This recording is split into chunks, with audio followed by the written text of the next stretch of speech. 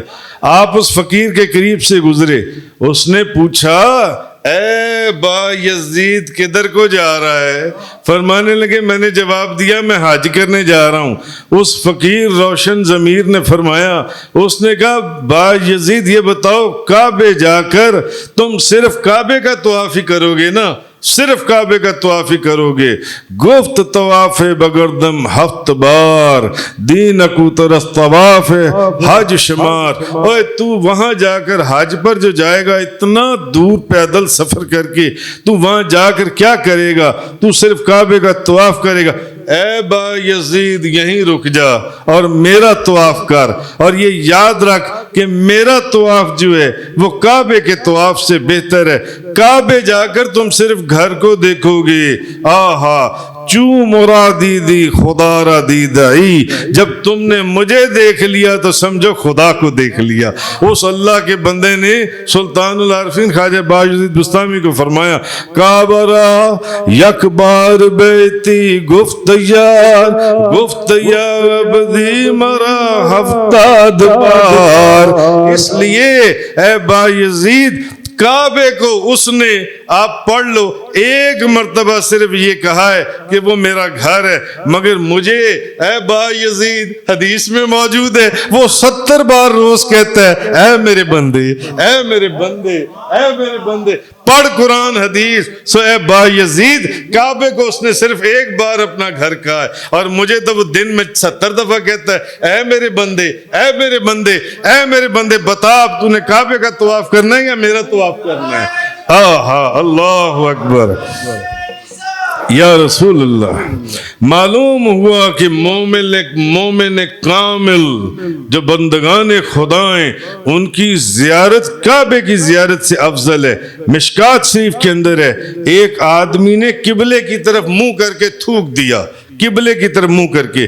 نبی پاک صلی اللہ علیہ وسلم نے دیکھا وہی شخص جس نے قبلے کی طرف منہ کر کے تھوکا تھا وہی شخص جماعت کروا رہا تھا. جب لوگ جماعت سے فارغ ہوئے تو نبی پاک صلی اللہ علیہ وسلم نے فرمایا تمہاری نماز نہیں ہوئی. اس شخص کے پیچھے نماز پڑھتے ہو جو قبلے کی طرف منہ کر کے تھوکتا ہے، جو یہ بھی نہیں دیکھتا کہ جب میں تھوک رہا ہوں تو ادھر قبلہ ہے یا نہیں ہے اور ادھر کو تھوک دیتا ہے. اس لیے کہ اس امام نے ایک دفعہ قبلے کی طرف منہ کر کے تھوکا تھا تو بے شک تو نے اللہ اور اللہ کے رسول کو اس شخص نے نبی پاک صلی اللہ علیہ وسلم نے فرمایا اذیت پہنچائی ہے. اس شخص کے پیچھے نماز نہیں ہوئی. جو شخص قبلے کی طرف منہ کر کے تھوکے اس کے پیچھے نماز نہیں ہوتی. تو جو بزرگ ہستیاں جو کعبے سے بھی افضل ہیں ان کی شان میں گستاخیاں کریں اور انہیں وہ بتوں سے تشبیہ دیں اور اولیاء اللہ کہنے کی بجائے من دون اللہ کہیں، ایسے امام کے پیچھے نماز ہو سکتی ہے؟ نہیں. ہر کے خواہد ہم نشینی با خدا. مولانا روم وقت کا غوث اور کتب او نشیند در حضور اولیاء جو شخص یہ چاہتا ہے کہ وہ اللہ کے قریب بیٹھ جائے اس کو چاہیے کسی اللہ کے ولی کے پاس بیٹھ جائے، وہ سمجھ لے کہ وہ اللہ کے پاس بیٹھا ہوا ہے۔ مولانا روم اسی لیے فرماتے ہیں یک زمانہ صحبت با اولیاء، آپ فرماتے ہیں کیوں اپنی زندگی ضائع کر رہا ہے؟ ایک لمحہ کسی اللہ کے ولی کی بارگاہ میں بیٹھنا تیرا 100 سالہ بے ریا عبادت کرنے سے بھی افضل ہے۔ یک زمانہ صحبت با اولیاء بہتر از 100 سال طاعت بے ریا۔ یہ اللہ والوں کی فضیلت ہے جو اللہ نے بنائی ہے۔ اس لیے اللہ نے فرمایا اگر اپنے ایمان اور اپنے تقوی کی حفاظت کرنا چاہتے ہو، جو دنیا کی سب سے زیادہ قیمتی چیز ہے، نہ تمہاری گاڑی قیمتی ہے، نہ تمہارا گھر قیمتی ہے، نہ تمہاری فیکٹری قیمتی ہے، نہ تمہاری دولت قیمتی ہے، تمہاری قیمتی چیز جو ہے وہ چیز ہے جو تیرے اندر میں نے ایمان رکھا ہے، جو تجھے میں نے تقوی عطا فرمایا۔ اگر تم ایمان اور تقوی کی حفاظت کرنا چاہتے تو اللہ نے کیا فرمایا؟ میرے بندوں کے ساتھ ساتھ رہو، تمہارا ایمان بھی محفوظ رہ جائے گا، تمہارا تقوی بھی محفوظ رہ جائے گا۔ وآخر الدعوانا الحمدللہ رب العالمین۔